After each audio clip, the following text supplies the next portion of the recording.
talented people. You're not one of them. Denny, stand up and tell us who you are and what you are. Danny Aldridge, Sebastian County JP, District 6. All right, Denny Alton.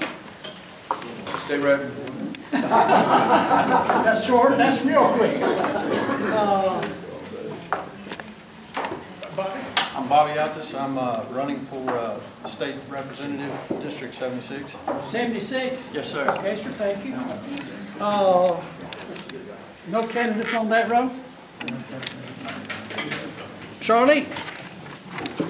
I'm Charlene Fide. I represent District 80 in the Arkansas House of Representatives. That is northern Crawford and western Washington counties. Mr. Terry? Terry Rice, good to be with you this evening. I'm serving my third and final term in the Arkansas House. The district I represent is pieces of 7 counties. It comes all the way up to Rye Hill that I've represented for the last 3 terms, and I'm running for State Senate, District 9, Van Buren, North Fort Smith, Barling, Central City, Charleston, Branch, east of Greenwood, not Greenwood included, and everything south of the Greenwood bypass, including all of Scott County. I appreciate any help you can give me. Thank you. I am a solid no against the expansion of Obamacare that's called a private option in Arkansas. There's a lot of stuff out there. Thank you, Terry. Let's see. Joey, you ain't running for nothing. You're running in front. Okay. Running front. Bill, stand up. This is Bill Vines, our ex-mayor from Fort Smith for a lot of years. How many? For about almost 10. 10 years as our mayor. Good deal. George? I'm not running, Bob. You can stand up.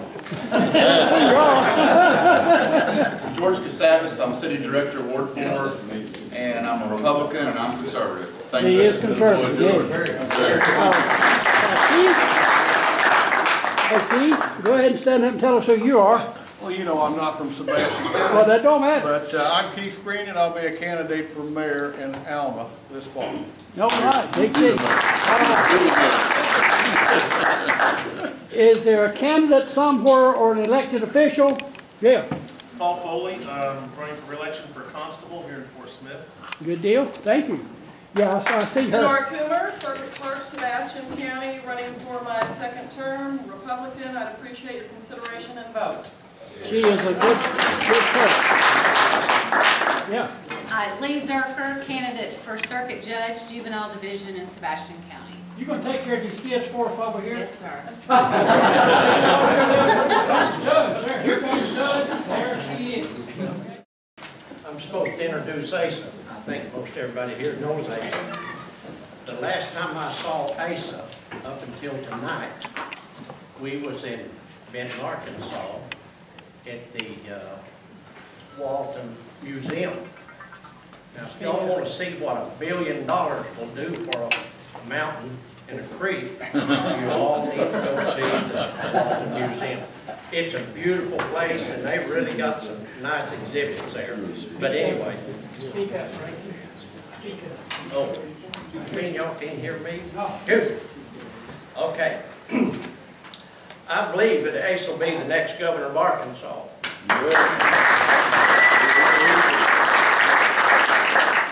And I'm one of the few people that picked Seattle 30-10 last night before the game. But I'm not, I'm not sure. Does anybody know that that's William Asa Hutchinson? I'd never known that until I pulled him up today and Googled him. But anyway, he was born December the 3rd, 1950. He's a former U.S. attorney at Fort Smith, based in the Western District of Arkansas. He's U.S. Congressman for the 3rd District of Arkansas, administrator of the U.S. Drug Enforcement Agency, DEA, and the first Undersecretary for Border and Transportation Security at the Department of Homeland Security in 2006. Asa was a Republican candidate for governor of Arkansas and lost to Mike Beebe, an outgoing state attorney general where it's controlled by the Democrat echelon. Anyway, it was during this time that he was appointed by President Ronald Reagan at U.S. Attorney for the United States Western District of Arkansas. At the age of 31, Hutchinson was the youngest U.S. Attorney General, U.S. Attorney in the nation. And he made national headlines when some of you can remember this, when he was a prosecuting attorney and he prosecuted the covenant, the strong arm of the Lord, CSA, a white supremacist organization founded by polygamist James Ellis. The CSA forced a 3-day standoff with local, state, and federal officials. As U.S. Attorney, Hutchinson put on a flak jacket and personally negotiated a peaceful conclusion to the standoff. How many of you do remember that strong arm? More Tea Party people here than I ever thought. Asa and Tim Hutchinson are both graduates of the Bob Jones University in Greenville, South Carolina for the class of 1972. His identical twin nephews, Jeremy and Tim, I served in the House with both of those. Sons of Tim Hutchinson were the first twins to ever serve in the House alongside in the General Assembly at the same time. I'm about through. Pete, if you pull him up on Google, well, you've got a lot to talk about. After being elected to his 3rd term in Congress in 2000, Hutchinson was appointed Administrator of Drug Enforcement, DEA, 2001. Washington Post columnist David Brooker praised Hutchinson's appointment, writing, "In highest esteem in which former Representative Asa Hutchinson is held by his colleagues were demonstrated by a 98-to-1 vote in the Senate. We can't get more than 60 or 40 votes in the Senate today." He was voted 98-to-1. And now, Asa, it's your turn. Come up and update us on your vision for the state of Arkansas.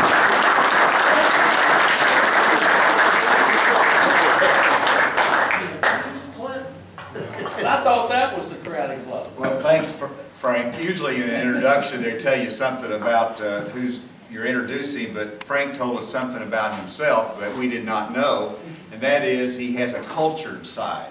He actually went to a museum. Now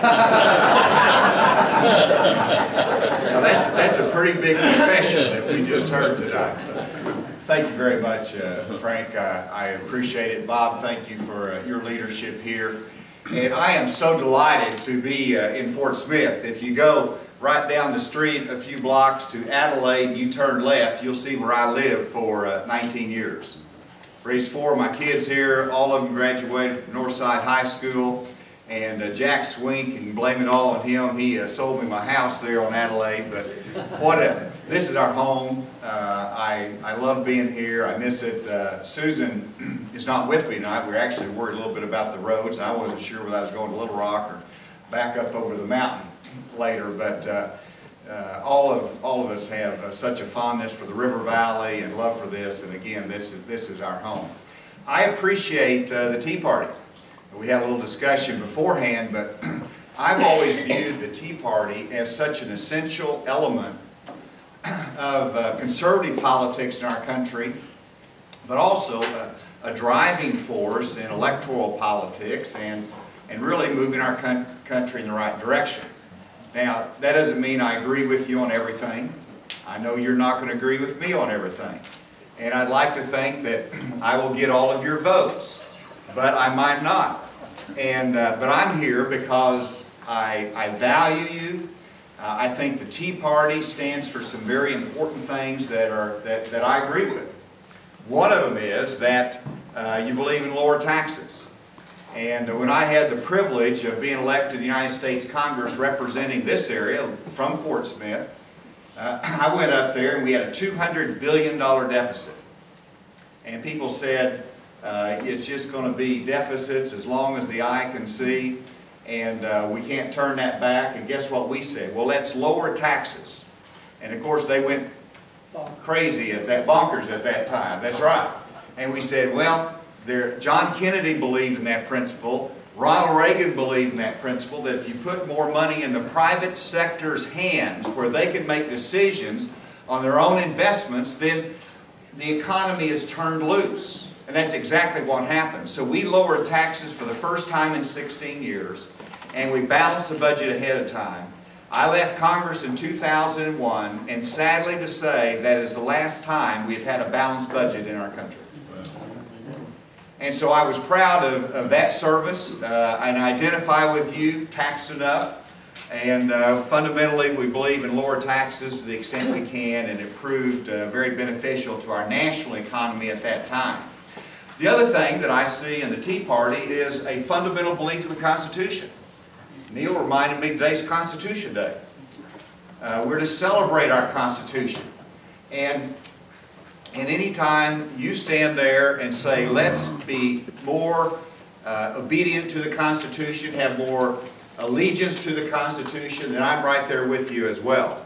And I've taken the oath to uphold the Constitution of the United States on a number of occasions as United States Attorney, where brought me here to Fort Smith. I served President Ronald Reagan.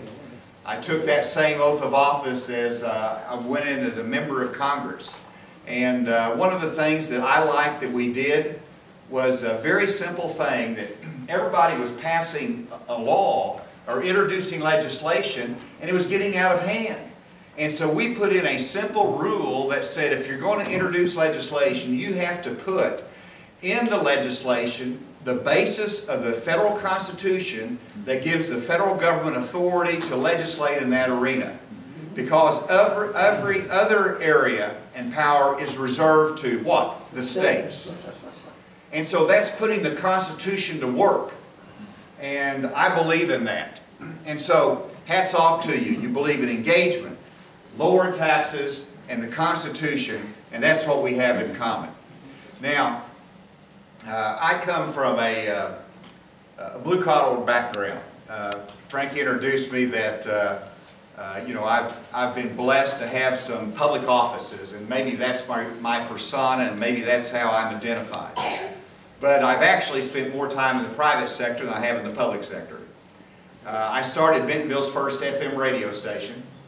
I owned that whenever I put the tower up. I fought through the regulations. I got the license, and I understand making a payroll, and when the revenues aren't there, you got to make the necessary cuts to manage it. And you understand putting capital at risk.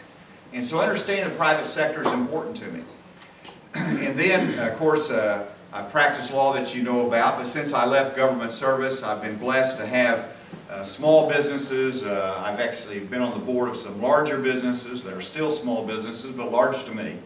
And the technology field. And so what I've done in the private sector, I've enjoyed a great deal. But I've been blessed with great opportunities and experience in the public arena.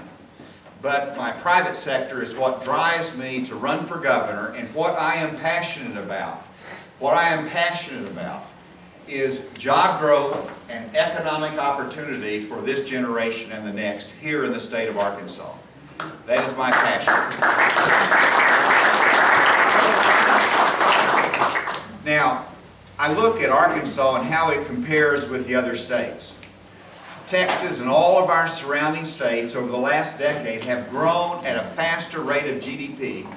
They've had greater economic growth and job growth than we have had in the state of Arkansas. Why have we lagged behind our regional partners? Particularly when you think of how much we have in terms of Walmart and Tyson's, and we had Whirlpool here, but we've got businesses that have moved here to the River Valley. You've got Axiom, you've got Dillard's. We've got great companies here in Arkansas, but yet we've still lagged. And I have to say, and Charlie Collins just walked in, who's a candidate as well, but he understands what we've talked about a non-competitive tax rate in Arkansas. And so Arkansas has a 7% individual income tax rate that's the highest in our region. And I have set out a plan that says we will lower that individual income tax rate in Arkansas. Now in the last legislative session, and Denny worked on that and many others, where you lowered it from 7% down to 6.9%. 1/10 of 1%. That was what was done. And I applaud them because they had to fight a governor that didn't want to do that. but they got it passed to show, yes, we can lower that tax. But it still didn't make a big enough difference so that we increased our competitiveness in bringing jobs to Arkansas. So I want to lower it a full percentage point from 7% to 6%. That's progress, and that's what I want to do. Now what that means is you start with the middle income people, and people say, well, is that class warfare? We need to lower it for everyone. But you've got to start somewhere. And I want to start with that middle income, those making between $24,000 and $75,000, which is the vast majority of our counties.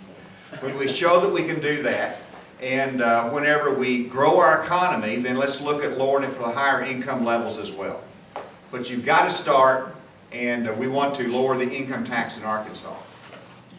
And then, so that's an important part of job growth. By the way, here in the River Valley, I think we have an incredible opportunity of bringing manufacturing back to Arkansas. Amen.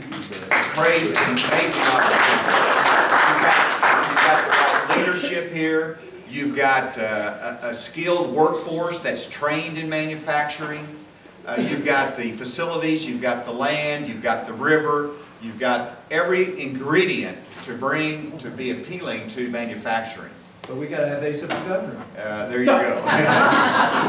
and so we can do that nationally, but Arkansas can be on the cutting edge of that. And I think whenever you look at China, they've got higher labor costs, they've got energy costs that are high, transportation costs gives us a strategic advantage, and that's something we need to pursue. But to do that, we've got to look at education in Arkansas.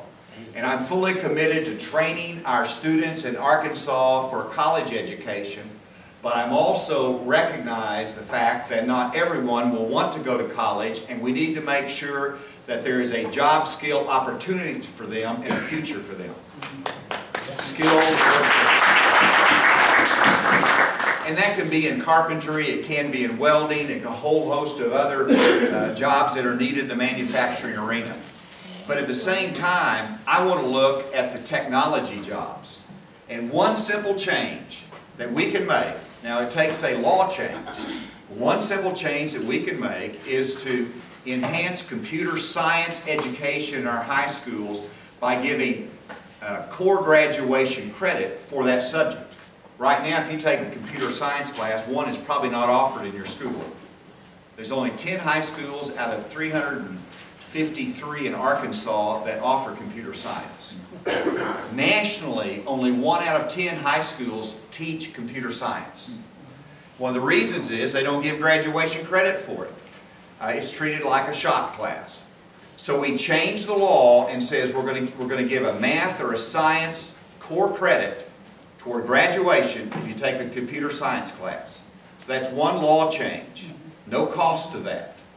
People want to take it because it's $40 or $50 an hour that you can make with computer science education. I'm not talking about Microsoft Word or basic introductory skills in the computer.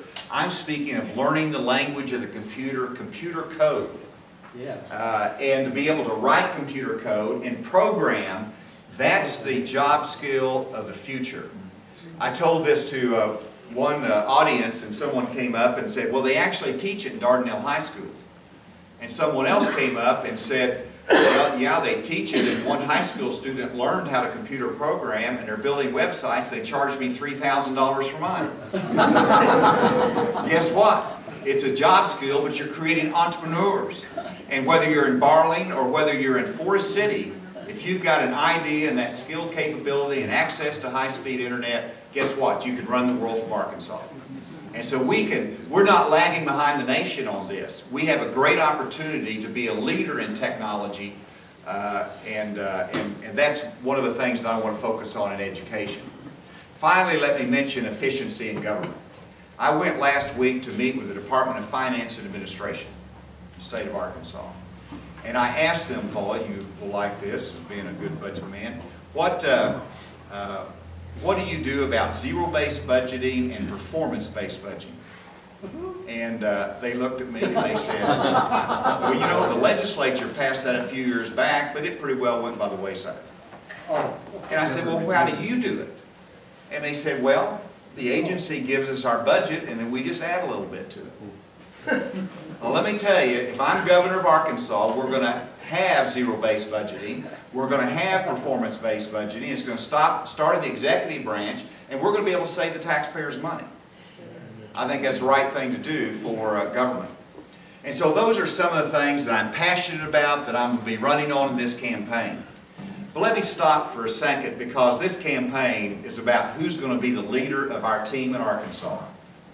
And there's a Democrat opponent that's going to be running, Mike Ross, long-term Democrat congressman, ally of Nancy Pelosi, ally of Rahm Emanuel, and he wants to lead the team in Arkansas, and I think there's a better choice. And while he was voting for the Affordable Care Act, Obamacare, out of the Commerce Committee, I was traveling and holding town meetings across Arkansas saying it's bad for our state, it's bad for small business, and it's bad for the cause of freedom in our country.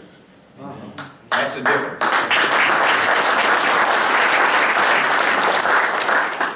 And so there's some big differences in the race. And I look at where this administration has taken our country, and I am concerned.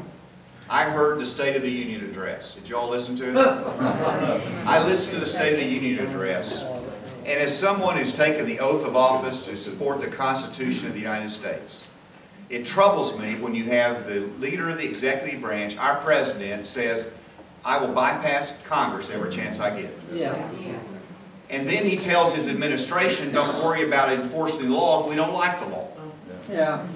And I think that is offensive to our Constitution, to our separation of powers, and what is important for the sustenance, the maintenance of our democracy in our country. And so this election is about a lot of choices. John Brumman, who I don't agree with very often, but he said that this race for governor is the most seminal election since 1966 in the state of Arkansas. Now, some of you might not remember the election of 1966, but that was Win Rockefeller and Oral Faubus and the changing of the guards that we brought reform to this state. And Win Rockefeller won, reform came to this state, economic growth, and this you have is the same type of choice in this election this year. So that's a little bit. I know we're going to have other speakers and some questions, so I told you my wife Susan can't be down here, but we are blessed with 40 years of marriage, and we're blessed with 4 children, and we're blessed with 5 grandchildren. And my grandson, I was trying to explain to him while I was working in the private sector that I had to make a business trip to Abu Dhabi. Well, he didn't grasp that just exactly right. So he went to his kindergarten class and was explaining to them that Papa had to spend the weekend at Hobby Lobby.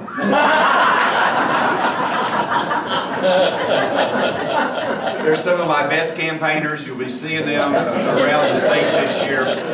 I look forward to being here in Fort Smith many times in the future. We can win this race, and in fact, if the election for governor were held today, under every poll, I would win and be your next governor. So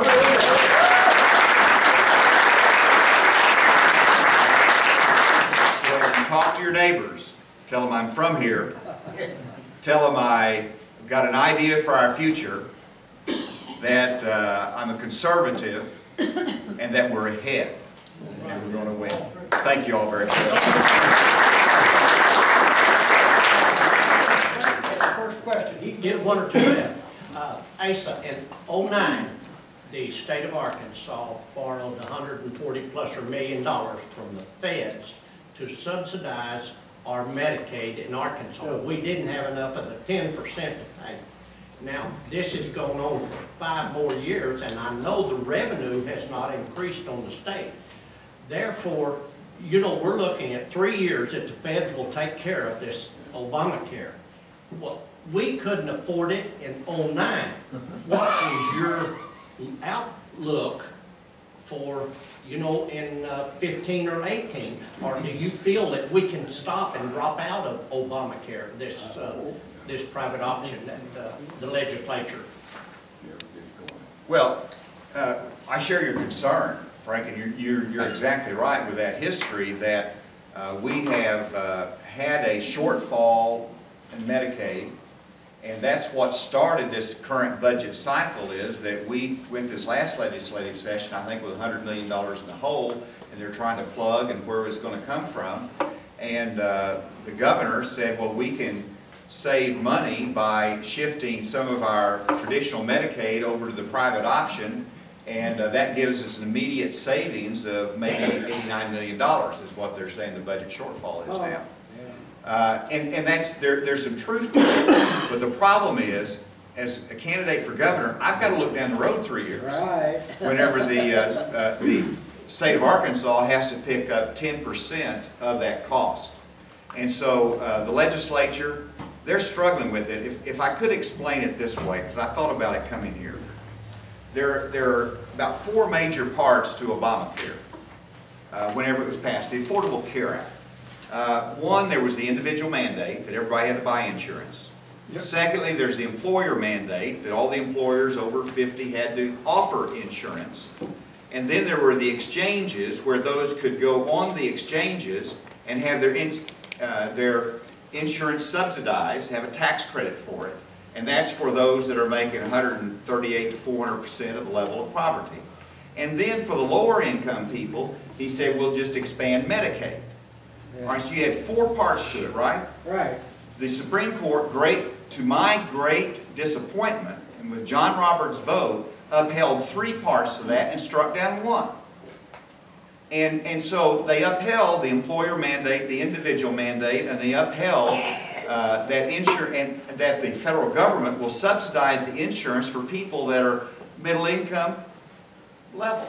Yeah. But they said the lower income level, well, that's up to the states as to whether you're going to be left out in the cold or not. And so you're starting out with a fundamentally unfair system because the whole thing wasn't struck down. That's what should have happened. Yeah. And so our legislature looks at this and says, what do we do? And they came up with 2 different solutions. Ultimately, it passed by, what, 1 or 2 votes. And now they're looking at what to do in the legislature. And so it is a serious problem. My solution is, let's repeal Obamacare at the federal level. And that's not going to happen, and you know it. But what my question is, they keep on talking about the private option and the Medicaid. I'm on Medicare. How is this going to affect Medicare people? Are we going to be dumped into the Medicaid system along with all the others? Or what? No, you're not. But how it impacted you was that they took a whole bunch of money out of Medicare. And so it reduced the reimbursement to the doctors, which is a disincentive for them to take on more Medicare patients, and it hurt our hospitals. Hospitals were out there because they cut a deal with the devil. Well, let me take that back. That's a bad phraseology. When I say that, I'm talking about the liberal philosophy here. Their deal was that we will give up our Medicare reimbursements because we're going to increase Medicaid reimbursements. Well, that might not happen to that same extent, and so the hospitals are left in a bind there. But that's the only way it hurts the Medicare. Well, how about the doctors? Are the doctors going to get the same amount in reimbursement as a Medicaid or Medicare? Will they get more money out of a Medicare patient, or will they get the same thing as they do with the Medicaid patient? Well, that's going to be determined whether or not I'm going to get to see a doctor. Yeah, I don't know the answer to that. So nobody knows. I've been asking that ever since I came. You're getting another chance. We're going to have some folks up here in a few minutes talking. Nobody knows. Question way over there. Yes, sir. When you talked about those parts of Obamacare, and this gentleman brought up the Medicare reimbursement reductions, which are $250 to $500 million per year that will no longer be coming to Arkansas starting this year, and the 18 Obamacare taxes where he's shipping $500 million per year out of Arkansas starting in January 2014, putting him in his old bucket there in Washington, D.C., $1.1 billion roughly. If we eliminate the private option, will we get any of that money back? No. Probably not. Charlie, what's the answer to that question? I believe the answer is no. 0. Okay. If you eliminate the private option, you won't. Well, and that's, okay, yes. Getting off that subject back to schools, you need to start with the first and second grades. You've got a lousy school system here. I come from a bunch of teachers, so I know what should be going on, but you're 49th in the United States. And until you get the education level up there to the 10th state of the union, you're not going to make any real progress. Education is, I agree totally, education is the absolute key. And the measuring stick to me early on is at the 3rd grade level, they need to be reading at grade level before they're passed on. That's just a fundamental concept and responsibility of our education system. And if they don't have that foundation, they won't do well further on. There used to be. Question right there, Sam. I said, I know this affects Arkansas, but it really bothers me about the United States is our border control. You know, I remember years ago, I went to the border in Arizona and went to the station and stopped and raised the trunk of my car and got my papers checked and all that, and there were 4 of us. And we went all the way down through every country, all the way down to Maracaibo, Venezuela, Quito, Ecuador, Rvtp, Costa Rica, with all the countries. Everything was fine. No handguns, no nothing came down. Now, they crawl across our borders in long lines. You can look at on Fox News at night across the states. About 1 million in this country. When are we going to shut the doors on them? Export.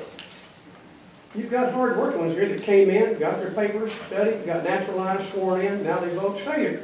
But to crawl across our borders and get on 5 handout programs and end up canceling my vote, I think is unconscionable. And we're in trouble. What do you plan to do about that? Well, the most important responsibility of the government is to protect its people and its borders and give integrity to our border system. And I like the concept of, one, let's just don't throw money at the problem. Let's actually be smart about how we do it. I think the employer verification system is important. We've got to build a better one. Secondly, I like the idea of the border state governor certifying whenever we have border security effective or not. Can you think of anybody that, or a commission that's made up of some ranchers along the border that deal with it every day? That would be more like that. And so they need to inform Congress that this is what needs to be done, or a commission that we're making these benchmarks for increased security, and then whenever we reach those benchmarks, then you can look at other solutions that we have to deal with. But it starts with securing the border. Good point, Sam. What about Arkansas? What if you're governor? How are you going to treat immigration in Arkansas? Well, I've always believed in a joint responsibility, whether it's drug enforcement or immigration enforcement. I think there's a role that we can play to make sure that, for example, state contractors are doing the verification that their employers are legitimate citizens here. I think there's things we can do as a state. I think there's a partnership in enforcement that's meaningful that we can do. Somebody asked me a question ahead of time to ask you, and they said, how long would it be once you become the candidate before Bill and Hillary come to get you? They still got brothers. They pointed out that 98-1 vote. Hillary voted for my confirmation in the United States Senate, so the 1 vote was not her. But they obviously, 2014 sets the stage for 2016. This is an important race, setting that stage. I'm sure they have a vested interest, so I'm sure we'll see them on the campaign trail. One of the program that Sam was referring to is that E-Verify program on the national level, where employers are required to, to work their way through when they bring in new applicants through the I-9s and then E-Verify. one of the challenges, and we talked to Congressman Womack about it the other day, was the level of E-Verify on the national level and the Verify on the state level. In the state offices, like in the Department of Welfare, the Department of DF&A, where you get your license and all that, there's no communication between those two. And as a governor, and what you need to be looking at is from our side is to figure out how to tie those two programs together to allow us to make sure that we meet both the state mandates and the national mandates for that E-Verify in the system. The program exists, and it's actually a very solid program, but the state level and the national level do not communicate as far as how that goes down to the state office levels. Because the federal government doesn't want the state government to communicate. I'm just telling you what it is. No, I mean,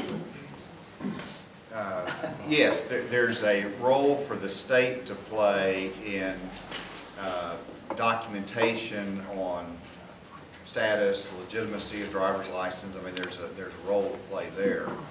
But the E-Verify, I was talking to one employer that the I-9 system and the E-Verify substantiates that the Social Security number that's provided is a legitimate Social Security number. Correct. But it is not verified that it has not been used 10 times. Correct. Right. And that's the biggest problem, and that's a federal government. It doesn't say that the guy in front of you should not be named Juanita Gomez.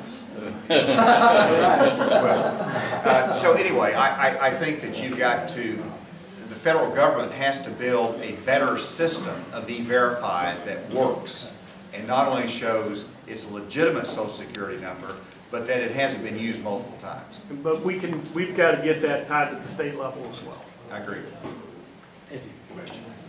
Like now, what kind of verifications the state government requires? Like once somebody gets any entitlements like welfare, food stamps, and the list goes on. After they're, once they qualify, who comes back and checks that they still qualify for that, or do they? Not enough. I assure you, not enough. And that is a problem that, you know, whether you're talking about the Medicaid program, they've got, you know, I guess it's the name of efficiency, but once you qualify for one social program benefit or safety net, then they automatically qualify you for multiple ones, and then they don't change the status later. And I think that you also, I mean, it's going to take a waiver from the federal government, but I would like to see some type of asset check, not just an income check, but also an asset check for some of the programs. Periodical audit, like. Yes. And drug business. Well, and again, to our Republican legislators' credit, for the first time in history, the legislature created an Inspector General's position for the Medicaid program. So can you imagine? It's never been done before, but it was done this time, and I think our conservative legislators deserve credit for that. Jeremy Hutchinson passed a bill that says that every state policeman qualifies to be, or with a brief school, I think, qualifies to be an immigration naturalization agent. And all the governor had to do, the present governor, all he had to do was write a letter of understanding, memorandum of understanding to the INS or ICE, whatever, and that would have been done. I mean, it was a slam dunk, done deal, okay? The governor said we don't have the time to mess with it. Yeah, that was it. That wouldn't happen in your world. Well, no, actually, I understand it completely because I sort of debated this issue, and it's a 287G program that allows training of local police or state police in certain areas of immigration enforcement. So they have very significantly trained, and Governor Beebe said that the state police didn't have time to do that. And they are resource constrained. I mean, if you go down up and down the highway in this ice, you're grateful for them and they're overworked. But there's ways, for example, the state police that do driver's license checks. Well, they're not on the highway, so they can be trained to, if they see something that deserves attention of INS, then they can be trained in that arena. So I think there are some ways that we can better partner. I had a question right back there. You go, young man. Yes, sir. I just was wanting to know what your feeling was with, according with the Fed's Arkansas's involvement with federal Common Core, and also your opinion on Arkansas's Act 746, the open carry law. I'd like to hear your opinion on that. Well, in reference to Common Core, I don't like it. I look at, talk to a school superintendent and I ask a couple questions. Are you allowed to teach cursive in your school, cursive writing? And they say no. I have problems with that. I believe the local school district should be able to make some of those qualitative decisions on teaching cursive or multiplication tables. And so, you know, I share the concerns that have been expressed about the Common Core. In terms of the Act, what was the name? Act 746, the open carry law. The prosecutors I've talked to believe that it took out, made a criminal element aspect to it, and that you cannot prosecute someone now for open carry. So I accept that interpretation of that. Would you work with legislation to help clarify that law? Because I've seen it being disputed in different counties throughout the state. Would you work with the legislature to help make sure that law is shored up and clarified within the state? You know, some of the, that's sort of a hot topic there. I mean, some folks say, why do we need to clarify something that's already clear? You know, that's something that can be, I mean, legislatively discussed. I think it also, it's going to be probably tested in the courts at some point. But it's going to be, I don't advise someone doing it in an unfriendly jurisdiction because it could be an arrest and a test case. But ultimately, the courts are going to have to decide the current interpretation of it. So perhaps they should decide that, and if they, you know, have a problem with it, it may need to be clarified. Fred Shortman? Asa, the state of Texas has said flat no to Common Core. Right. If you become governor, will you work to get rid of Common Core in Arkansas?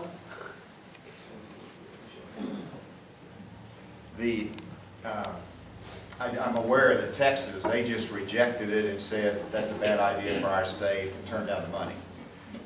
There's the answer is I will call the Secretary of Education, actually it's a Commissioner of Education in Arkansas, and say I have problems with the Common Core curriculum. Let's go through this and see what kind of changes or wiping it out or changing it that we need to make that fits Arkansas and the local decisions of our local schools. That's what I think. Joey, last question. Okay. I want to go back to the private option. It concerns me that it's kind of like Rodney Dangerfield said, I feel strongly both ways. And Ace, that's what I keep hearing you say. I feel strongly both ways. You know, I have a nephew who voted for it. I have a nephew who voted against it. When are you going to tell the conservative voters of Arkansas that we should defund the private option because money's not free? Whether it's money, it's coming out of my back pocket, whether it's here in this state, this $89 million, or whether it's federal money. Federal money's not free and it has strings attached to it. And I believe you owe a responsibility to the conservative citizens of Arkansas, which are going to get you elected, to say, defund the private option. Can you promise us that you'll tell the voters that tonight, that I'm going to take a position on it? I'm either going to say yes or I'm going to say no. There's a number of questions that have to be answered in it. I think that one is, if you're going to take the position, you're going to defund the private option, then you also need to make the decision as to where you're going to come up with the $89 million. There'll be a gap in the budget. We have a responsibility to our taxpayers in that regard. Secondly, you have a responsibility to, that leaves a gap of probably $60,000 that we abolished. They had insurance under different Arkansas programs like Our Health and Our Kids that Governor Huckabee started. And those programs have been abolished. And so you defund it, you've got an issue of where you're going to do the budget cuts on that to make a balanced budget. And secondly, what are you going to do in terms of this plan? So I think it's irresponsible for us to say we're going to take this action until we can tell the voters what our solution is and our plan B is. The legislators are working very hard on this. And guess what? I'm not governor yet, and I do not have a vote in the legislature. We only have one governor at a time. And the positions I've taken tonight on the curriculum in the school, the position I've taken on taxes are things that I want to do when it's 2015, when I get elected governor. And I do not know what the lay of the land is going to be at that time. And I want to work with the legislature. I want to be talking about those other two solutions that we've got to come up with. And I think that's our responsibility as conservatives. Thank you very much for the opportunity to be here tonight. I did want to introduce Marcella. Would you wave, Marcella? She's my coordinator here. Ready, cranked up and started plugged in. Our March meeting, put this in your whatever, March meeting for the Tea Party is going to be in Alma. It's going to be at the new community service building. It's just north of the Interstate 540 on the west side. Bob, it's right across the road from the Meadows Inn. Meadows Inn? Yeah. Okay. Anyhow, that's going to be our March meeting. Tommy Moe, who is a candidate for the 4th Congressional District, is going to be our main person. Justin Boyd, who's running for the, let's see, he's running for Stephanie Malone's seat right now. And he's going to be there to speak also, those two people.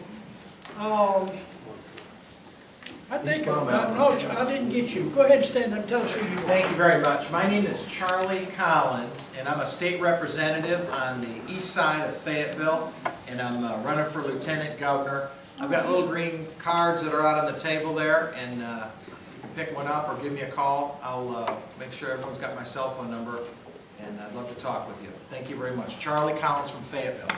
Charlie, you don't have no, you're not going to do us like the last attorney general, lieutenant governor. That's not my plan. My plan is not to do that. All right, good deal. That needs to be first plan almost. All right, for information, Terry Rice, running for Arkansas Senate District 9. Charlene Fight is already a state representative, District 80. They're going to talk about private option right quick and tell us some more about it. Well, I will begin. This is just, I brought a page of my emails that I've gotten this week, and here's how they seem to be going. Thanks a lot. My Social Security cost of living raise will not even cover the higher co-pays on my medication, never mind food and gas.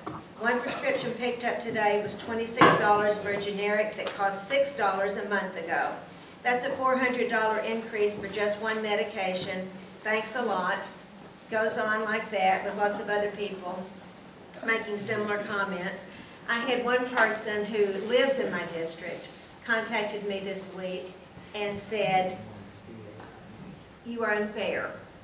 What you, and meaning you as a legislature, did was totally unfair. This person said, I worked for 40 years building my own business. I worked 12 to 14 hours a day. I paid into Medicaid. It's not, in my opinion, an entitlement because I worked for it. My payments have gone up considerably. My co-pays have gone up. My deductibles have gone up. The reimbursement to my provider has gone down. And this person said, what you as a legislature did was take money out of my Medicaid that I worked for, excuse me, my Medicare. Take money out of my Medicare that I worked for, and instead you have built a new entitlement program for able-bodied, not disabled, able-bodied working age adults with no dependents, and you are giving them free health care, whereas I am paying more and more and more. How is that fair? And I ask you, I have no answer. How is that fair? It's not. Well, let me start off. Thank you for the invitation to be here. Bob, this is the first time I knew when I was sitting back there I was going to be speaking. Give me a cue next time we'll have to be out. You know, there's a lot of things going on this private option, which is the Obamacare expansion of Medicaid in Arkansas. Charlie can answer a lot of details much more than I am. I'm a common sense business person who meets payroll, who pays insurance on my employees, who has found out from the insurance commissioner that those people who don't qualify in the old grandfathered insurance plan, that because Terry Rice, or Terry Rice's wife, at 59 years old, is not going to have maternity, I'm going to be canceled. Now, they waived that in Arkansas for a year. You know, when you waive that stuff, you don't have to deal with it on the front end. It's a lot easier to pass something. You're going to see people get, or some already do, and I don't understand why some get it quicker, but this fall, you're going to see some cancellations come through that says at the end of the year, you're not going to have insurance. You know what we heard out of D.C.? You like your insurance, you can keep it. You like your doctor, you can keep it. When you base something on lies, and that's what it is, let's just talk common. When you base something on lies, and they knew that you couldn't keep it because it didn't meet the Obama standards. That's not the exact thing of the private option, but it's what the private option has come about from. What we asked, a number of legislators asked, is guys, let's wait. We don't have to do this right now. Let's wait and find out more details.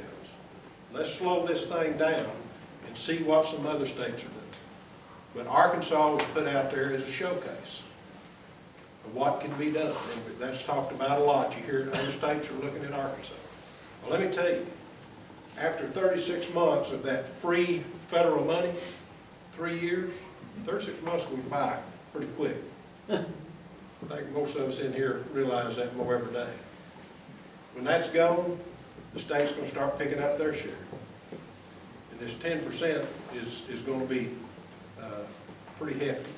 When you look at what the true cost of this can be, who do you think they're going to go back to and say we need more money? You think they're going to go back to D.C. and say? No, they're going to be looking at all our business and individuals. They're going to say, we got to have more money. You are borrowing from your grandchildren's income. And as I've said many times, I wish everybody could have a new car, a new house, everything they wanted. That's not what made America great. And looking short term will not fix this problem. I'm looking long term, and I'm telling you, the payday's coming. And I think most all of us know that. I cannot support private option. Is it going to hurt people? It absolutely is, and I hate that. We should not, as a legislature, and I was a solid no, I worked against it. I said, guys, please, let's wait. But we passed it as a legislature in Arkansas by the skin of the teeth. And now we're going to have to deal with it. But you've seen 5 million people get kicked off so far, or 5 to 6 million insurance national. You're going to see people in Arkansas get kicked off too. You're going to see people that signed up. I had one call me this afternoon, one of my constituents. Said I signed up the federal. They said couldn't do it. They signed up the state. Now they're fussing. He said, I can't get out of anything. It's the biggest mess. He said that I've ever. The only thing I know to do is defund this, pick up where we can, take care of the people we can take care of as Arkansans. We're resilient people. We'll do the best we can and get through it. But it's not sustainable in my understanding. Let's do some questions up here for one while you got it up here. Where's the question at?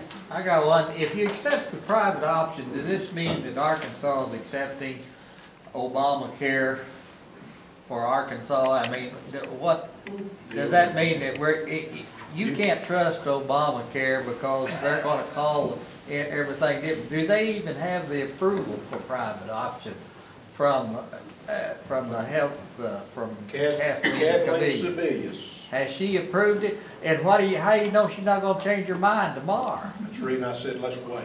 I would say to do as little as possible business with the federal government. I want to even tell them not even to send any money over here for our schools, because that's what's wrong with our schools now. The federal government gives you a little bit of money and then they tell you how to run it. We don't mention the federal government. There's waivers that Arkansas supposedly has. There's a meeting tomorrow at 3 o'clock, Public Health, which I'm not on, but I will be at in Little Rock. It's discussing whether this has all been done above board according to that, whether it brings out anything substantive or not. There's people thinking that it does. Question way back in the back. Yeah, other states have elected not to expand Medicaid, and yet we did. Is there any way to go back and revisit that? You've got, I think Asa said 60 some odd thousand. I've heard up closer to 89,000 signed up right now. There's ways to be funded. It has to be funded every year. And according to people, we've now had fixed to have 3 fiscal sessions, this third one, and the people decided we needed to meet every year, and fine with me, but that's in the law. And if it's not funded every year, it will go away. But the thing is, and it was said here, the Our Kids First has already been taken out. You've had some people sign up. It's going to be painful. There's people that are depending on it that haven't had it before. But with what's been spent on Obamacare nationwide, we could have taken care of a lot of people that didn't have insurance. And taken care of them probably pretty well, what we've wasted already in this thing already. Question? I was present when the arm twisting went on down in the legislature the last few days of the session. And I've also seen Senator Irvin has now come back to the right side of things. And my friend John Cooper in Jonesboro in a resounding election is obviously against the private option. It looks like it's gonna not be funded. What is Plan B that Asa talked about? If there is a Plan B, I mean, surely there's those discussions are taking place. Absolutely. I have actually heard 4 Plan Bs. I don't know which one of those will be the final plan. That's one thing that will happen tomorrow when we have this public health meeting and see what comes out of that. I think that will help coalesce into one plan instead of these 4 separate plans. But yeah, we've got people that are talking about that, looking at that, looking at ways to be, as Terry said, there are going to be people that are hurt and that this is painful for them. None of us like that. But we're going to have to look at how to make it the least painful possible. And we have to look at overall. It's going to be painful for everybody if this whole thing sinks under. Right now, it's going to be painful for some people. One thing the administration has said, I think publicly, I've read it on blogs, and they've said, we don't have Plan B, we're going to pass this. And Plan B is you've got to come up with funding. There's going to be some cuts from other places. Now, the first one you always hear, we're going to throw Grandma out of the nursing home. Well, I got a text while I was sitting back here a while ago that my mom's been moved in ER. She's in the nursing home. She's paralyzed on one side because she couldn't get from one hospital to another hospital in time. Couldn't get people to talk. And it's serious to me. Now, she pays 100% of hers. Thankfully that she's blessed to be able to do that. But this is real, people. This affects people's lives. It affects their health. I take it very seriously. There should be a Plan B on the table from the administration of Arkansas that says if this thing's not going to get funded, here's some sensible things we can do. You tell me we can't come up with enough cuts in state government.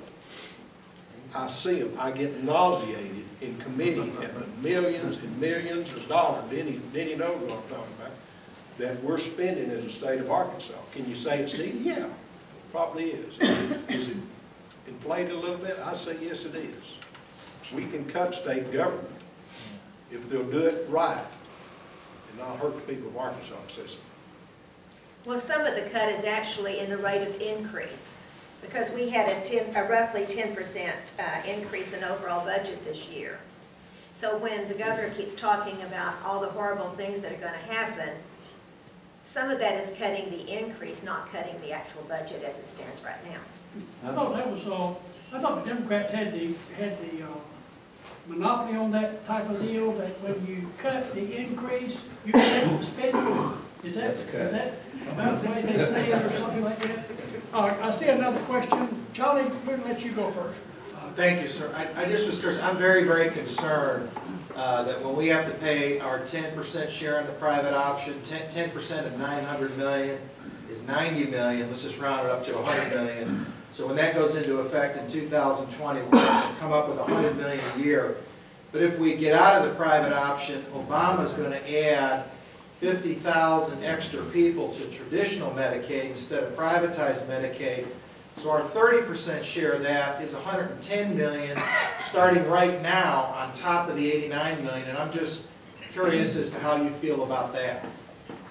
I feel about when you expand 250,000 people on a program that says, and they agree to, it's not an entitlement, that it's going to cost more than we can pay. And I'll say what Asa said here a while ago. We need to repeal Obamacare, and that's national. And if this thing, it's going to collapse eventually, I truly believe. I see heads shaking, and you know it. Of course, they're going for a single-payer system. But if it has to collapse for this thing to happen, it's going to be painful, I'm telling you. But it's got to happen because it is not sustainable. Do you continue to get people the roots in their lives where it's going to hurt when you yank them out, or do you do it before they get going? And to her, people don't realize I'm certified with every plan there is. I got 1,500. Stand up so they can hear you. I have 1,500 clients, and it's like herding 200 cats at a time or teaching 4 earthworms to sing. Well, anyhow, just like she said, yesterday in the ice and snow, I went to Spiro, Oklahoma, up and around to set 2 people up to turn 65. The scenario is this. Those people worked for a company that had no insurance. They worked for a company that they ruined their lungs breathing in paint for years, but there's nothing to cover it. Now they've been going to our free clinic down here and getting their drugs and getting everything. Those drugs, as Fred knows, if you get a tier 3, little tier 1 and tier 2 is, you know, they're not much. They're $2 to 10. A tier 3 normally runs $45. Those people are taking 13 drugs between them. 10 of them are tier 3. That means $450, just their part for the drugs. They have been getting these drugs, they're mostly inhalers, which are very expensive. They've been getting them at the clinic at no charge. So now, they're going to get to pay that. Those people only get, between them, $750 on Medicare. That's all they get. Well, because they own a house, they finally got it paid for, and they own another little house they rent for $200. They can't get Medicaid at all because of that. But the ones that are sitting on their butt, smoking pot, watching TV, they cannot pay anything for their plan. What was it, who said that wasn't fair? I did. You know what I mean? And it is, it's the old bimbo plan, I'm sorry, it's Obama, whatever it is. Anyhow, it is unfair. And by them taking $200 billion out, there's a lot, and remember this, Medicare, Medicaid, TRICARE, any of the VAs or Indians are not covered by that plan. Or any employee that if they don't take more than 9.5% out of his check, they're not covered under that plan. So if any of y'all are on Medicare plans, you notice that your plan went from $5 to $20. You notice some of them went as high as $40 to just see a regular doctor. Well, anyhow, it's, as you said, it's not fair. Thank you, sir. I've got a quick question. I see Dane's here tonight. Oh, yeah. And it's regarding today's market drop of 325 points. I just wondered if you could give us a quick comment on. Do you know Dane? He's an expert at that. Go ahead, Dane. The self-proclaimed angriest man in America. And been a doctor adopted by most of y'all to represent you all as being the angriest man in America. No, as we've talked about the markets, when you talk about, we're getting into the whole financial aspect, and we don't have enough time to do that tonight. But as far as any downtick that you saw today or the last few days, the real question is not the downtick, is what sustained the over-evaluation that exists today. And we know what it is. If your government's going to put $3, $4, $5 trillion into the financial system to take you to zero interest rate environment, then what's anyone going to do except listen to the TV and it tells you to go buy stocks? So I'm one of those who will get up and say, I know what's getting ready to happen. You're getting ready to have another 2008 type of event occur. And if you want to go out and buy overvalued assets, go ahead. But history says when you buy overvalued assets, there's a price you got to pay. And so what we're really back to is the State of the Union. And as the angriest man in America, I believe the State of the Union is in peril. I think Frankie Dunn, you said they ran that on the History Channel the other. Remember what the first conversation was about 52 days? For those of you who weren't there in that discussion, if you think this country can't fail, you're a fool. You're going against history. And the one that we all know about is Germany. 70% of the population was against that madman. But he worked himself into a position where the 70% finally got tired of everybody, all the acting up and the argument, oh, I'm going to finally give in. And it was only 52 days. Now, he was never elected.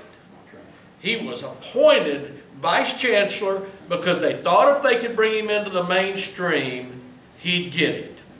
So they brought him into the mainstream, and he got it. And 52 days later, 50 million people are dead. So the issues we need to worry about, and what I think is great about the Tea Party, and I was thinking about that the other day, because I'm not a member of any party. But think about what was 2 or 3 years ago, it was finally that point when enough Americans said, I've had enough of this. I'm not sure what to do. I can't really believe in my elected officials anymore. What do I do? And somebody said, well, let's start throwing tea bags. And so that's how it got started. What a great representation of how to get it started. Because if it hadn't been for the Boston Tea Party, we might not be here today. We'd still be speaking the King's English. And McCutcheon, I can tell you about McCutcheon. Now, I've never been in a drama class, but I believe with Shakespeare, we ought to kill all the lawyers first, we'd be better off. But I share one of the things that makes me the angriest. You ask a question tonight, yes or no? You didn't get a yes or no. Now, I know it's a difficult question.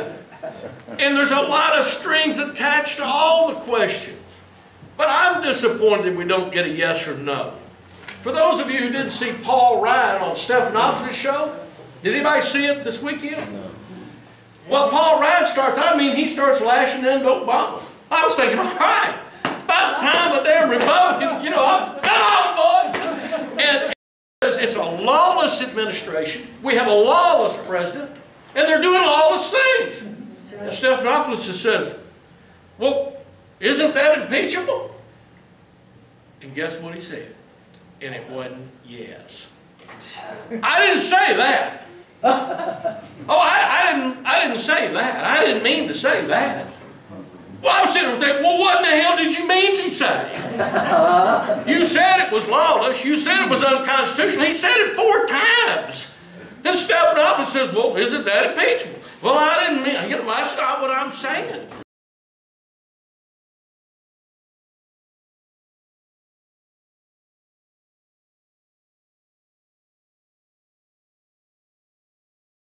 It's not the number of executive orders, it's the scope of the executive orders. It's the fact that he's actually contradicting law, like in the healthcare case, or proposing new laws without going through Congress, George. That's the issue. So you think he's violating the Constitution? We have an increasingly lawless presidency. We have an increasingly lawless presidency where he is actually doing the job of Congress, writing new policies and new laws without going through Congress. Presidents don't write laws, Congress does. And when he does things like he did in health care, delaying mandates that the law said was supposed to occur when they were supposed to occur, that's not his job. The job of Congress is to change laws if he doesn't like them, not the presidency. Well, so executive orders are one thing, but executive orders that actually change the statute, that's totally different. But if you think he's lawless, circumventing the Constitution, you're going to move to impeach? No, I'm... Look, what we have a difference of opinion, clearly.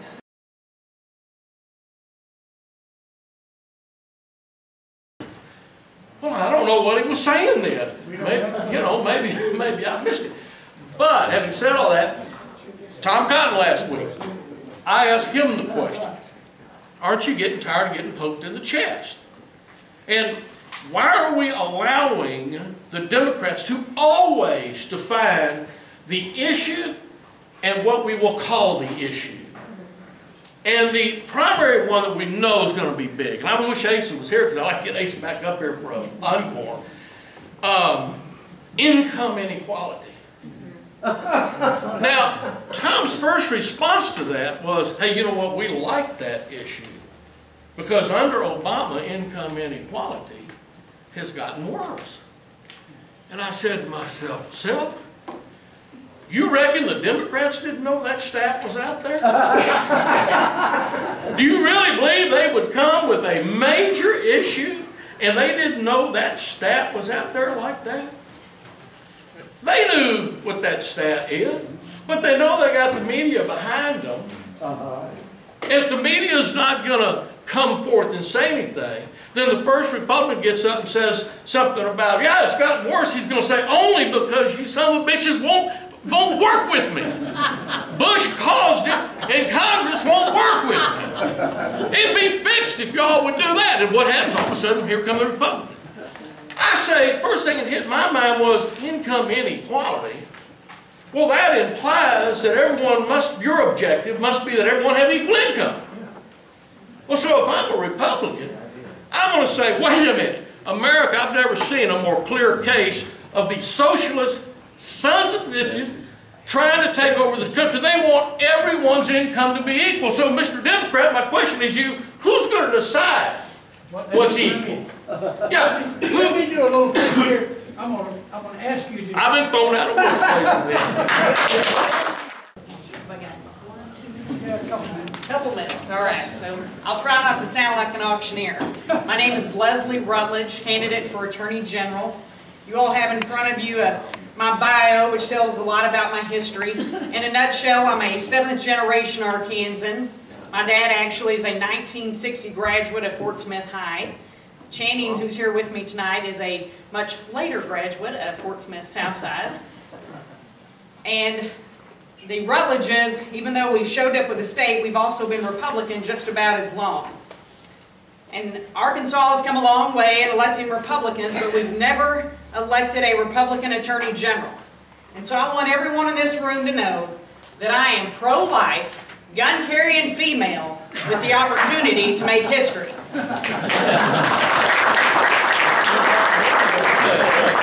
And as you all can see from my bio, my experience, because the role of the Attorney General, it's a big role.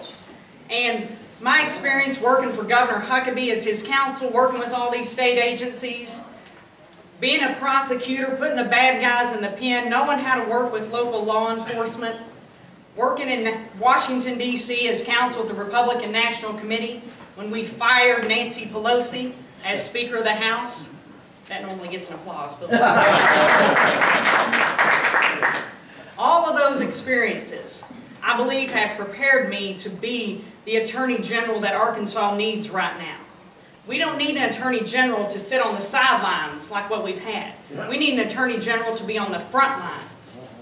There's one thing I will not put up with, and that's a bully. And 3 kinds of bullies I'm not going to tolerate as your AG. First kind of bully are criminals, such as internet predators and people looking to harm our children and take advantage of our senior citizens through Medicaid fraud. Second kind of bully are those who look to threaten local control, such as in our school systems. because I am a firm believer that the best control is local control. And the third sort of bully, which is perhaps the most egregious now, is an overreaching federal government. As your Attorney General, I'm going to wake up every morning and I'm going to ask myself, how am I going to sue the federal government today? Because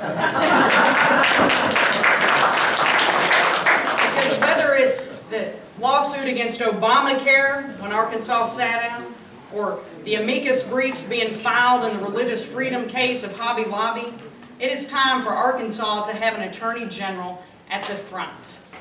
And if I can do anything on my first day of office as Attorney General, I'd like to pick up that telephone and say, Mr. President, this is Leslie Rutledge, Attorney General for the great state of Arkansas. I want you to know, sir, that Arkansas is now closed for regulation and open for business.